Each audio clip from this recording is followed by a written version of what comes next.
Hello, Frosty510 here, and I've got at the conclusion of my fists only stream and completion Dead Island 2 using just my fists and just blocking and doing the perfect block and not doing any of the grabs. I got some helpful tips, I think. Helpful tips for how to go through the entire game just punching zombies to bits. So tip 1. Be very selective with your use of charged punches. So it is much better and much safer just to do light attacks. Spam the light attacks. Whittle the zombies down. And then finish them off. And I'm doing no stomps as well, so that does add an extra layer of difficulty. Yeah, punch them to bits. So let's get some more challenging enemies, so I can show you a bit more of the... blocking is key. Without blocking, the fist-only run becomes incredibly difficult. Incredibly difficult. So, you know, I'm just going to say, yes, you can do it, but some enemies would prove to be just incredibly difficult to handle. Mutators at range are just instant death. So you can just do some good blocks, you can do some charge punches if you feel like it. Butchers are a little bit annoying, not too bad though. So the key here, getting as many punches in as you can, getting the blocks, punch, punch, punch, punch, punch, punch, punch, punch, punch, punch, punch, punch, punch, punch, punch, punch. So we want to get as many blocks as we can so that we can keep all of the enemies somewhat subdued.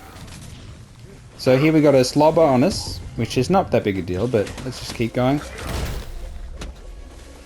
We've got to finish the butcher off, we got him. Now I'll go through some of the perks that really help, because there's not a lot that actually is meaningful in terms of keeping us alive, apart from, you know, some minor boosts and stuff we get later on for blocking. For the most part though, well, we got lucky here. Just some extra lightning dudes. I will say that as you get stronger, which is every level you go up, you do more fist damage. That's how it goes. And eventually you do, you know, way more damage than at the start. It's just an obvious progression. So you will struggle a lot more early on until you start doing some good numbers, and then it's just about damage dealing with consistency. Consistency is key to the fist build, pretty much, because you always do the same damage unless you hit a crit. So you're just looking to build up an accumulation of hits. They will die. Some will take a bit longer than others. You'll get the job done eventually. I am playing as Ryan because he's very tanky, and because he starts with block. So I wouldn't recommend using dodge, but you can use dodge. It's just that block is so much better. Scary how much better it is. For screamers, you just charge and then just lay into them. They are some of the trickiest enemies in the game to do a perfect block.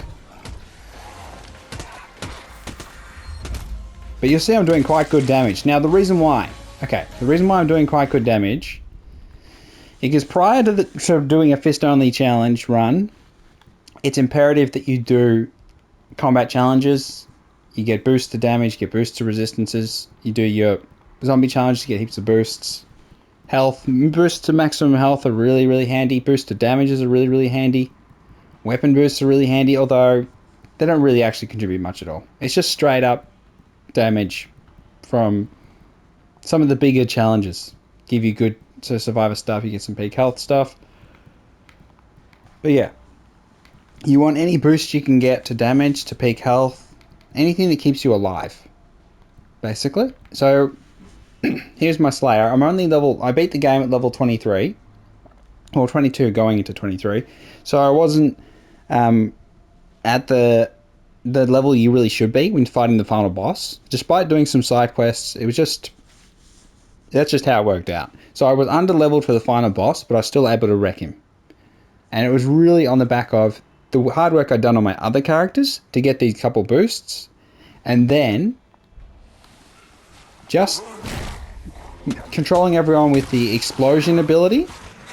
So let's go through some of the cards that really help. So we have Blockbuster.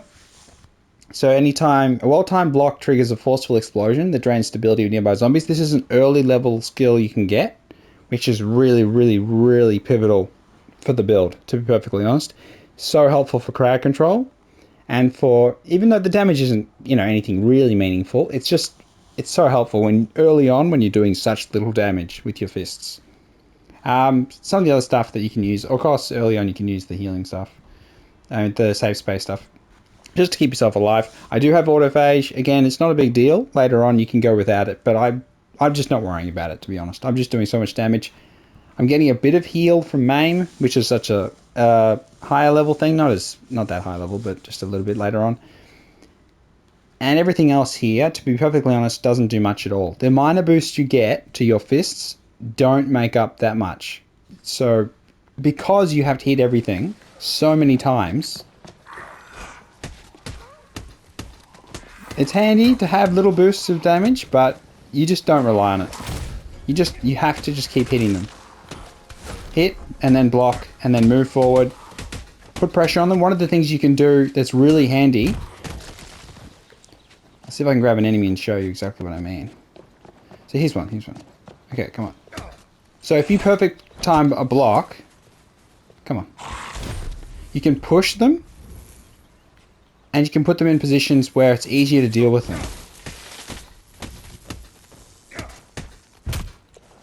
And this can be away from other zombies, so you're not fighting multiple, or it can just be towards hazards, or just in a good way to control multiple enemies, and particularly higher, tougher enemies, you can move them. Some, not as far as others, of course, but it's just helpful in terms of positioning, because one of the things you have to deal with is enemies all around you, and you don't have a big sweeping attack, so you can't hit multiple enemies at once, except with your block. So we have a mutator here, so let's let it mutate, because then I'll show you what the build's all about, really. Oh, let me just get rid of this one.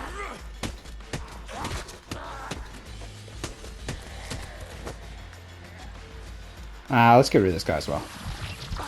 So we just block against bursters, not a big deal. So we can handle mutators not too bad, to be perfectly honest. You just have to get the blocks right. Attack the arm. Read their attacks. One of the things you can do... Oh, we've got him easy. Just consistency, keep attacking, never stop, unless you're getting the block in. You can interrupt a slam. Got him again. Okay, and he's down. Easy peasy. So once you know what you're doing, in terms of you know the enemy movement, you've studied them enough, you time your blocks well, you can beat them. Now again, it does help. You'll see my damage was much better than it would normally be because of the extra bonuses to damage. It just goes up a little bit. Like it's maybe 50 or 60 damage plus, which counts a lot. So I'll be honest though, the enemies you're going to struggle with aren't... Inferno Crushers can be a challenge, but the boss type enemies, the apex enemies, won't be as challenging as the normal walkers early on. Normal walkers are just going to be a pain in the ass. They're just going to be... You have to whittle them down. They're going to do big damage to you. You have to get your blocks right. They'll attack multiple sides. They're not as obvious with their attacks as some of the bigger enemies. Some of the bigger enemies, they have big wind-ups. The slobbers, they can be quite easily parried. And it just makes it... You're going to be... It's going to feel like a pain in the ass to work your way through early on all the walkers. They're going to be the problem. So some of the stuff you can do, you can attack the legs and try and knock them over.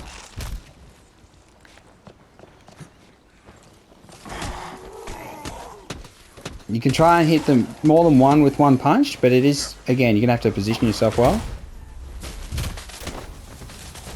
Oh, we got a butcher on us. That's great. Aha! That wasn't very nice. No fury, of course, so we got to just... get him in the head. Punch, punch, punch, punch, punch. Block, block, block, block, block, block, block. Oh, If I get to his legs, I would. But, okay, let's just... Okay, there we go. Beautiful. Again, damage consistency is really important. One of the things you sort of take for granted later on is that all your weapons, when you're using weapons, they do so much damage.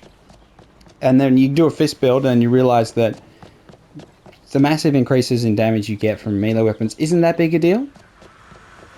You can sort of balance it all out. Just with consistency. You've got to hit him way more times. Oh. But you can get the job done. You just read the movement. You know what they're doing. Target the head when you get the opportunity. Really try and build that damage up. Consistency of damage over time is more powerful than just straight up one-shotting. Just because you can perform it consistently. That said, it's always nice to use like a hunting rifle. But yeah, two mutators taken down. 2 butchers taken down. Slobber taken down. Stacks of walkers. It can be done. Now, it's going to be so much more painful early on than it is later on. So I've crossed the threshold where it goes from being challenging to, okay, I'm alright now. But early on, it's going to be just a nightmare. So if you're doing this on stream, which is what I did, I do recommend that you just don't worry so much. Early on, it's going to be a pain in the ass. You're just going to have to work your way through it. The moment you get to Fury, don't use Fury. I don't recommend that. I mean, that would sort of violate the challenge, but you do have to use it as part of the mission. There's a couple little zones, just that in the start, to throw the weapon. But it's like, you can use Fury if you want. You want to make it easier on yourself. Then the whole run changes completely, and then you change your build accordingly. But fists only, you whittle them down with consistency. You do good damage once you've got your challenges, your burst of damage. Your resilience is really important. Elemental resistance you get from killing certain types of zombies. That can help you a lot. Resilience from using Ryan. That said, if you've done the challenges, you've got the boosts, you can use any character. And again, critical damage is really important, so using Bruno or Amy would be fine as well. I've done plenty of videos with Amy doing fist build, so her beating mutators as well, and she can do really big damage with crits. But that said, it's not so much more that it's worthwhile trading away your health, because you get so much health, which is so handy. And resilience is so handy, just as Ryan. Just having the block early is such a massive positive. For perfect blocks, again, spam melee while blocking, and then you're much more likely to get the timing right. Makes it so much easier. One of the things you can also do is look at the legs. So most enemies, you can tell what they're going to do by looking at their legs. So let me just, come on. So it's that cross, they move even, and then bam, and you get them. So again, mate, that's just an instinctual thing you'll learn about, each enemy and what sort of attacks they do, which you probably already learnt playing through the game normally. I do recommend playing through the game normally, then doing a fist challenge. I don't recommend starting for the fist challenge, because you'll have no challenges, bonuses to your Slayer. It'll be much tougher, and you won't know the enemies as well, and that'll make it probably the hardest thing about it. But yeah, hopefully this helps. Don't bother making first aid kits, you'll find plenty. I don't even use first aid kits anymore. Once you get the healing from MAME, and then you get your autophage up a little bit, and even then, you don't even need the autophage. Just the healing from MAME, you'll be fine, and the healing from getting perfect blocks. Yeah, yeah, fists only. How to do a fist only challenge? Just commit.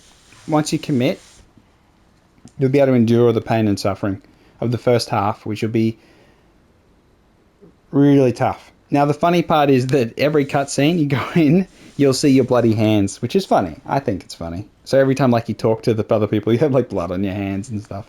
It's pretty good, that. I like that. So look at those hands. So, yeah. It's been Frosted Fire 10. Like and subscribe.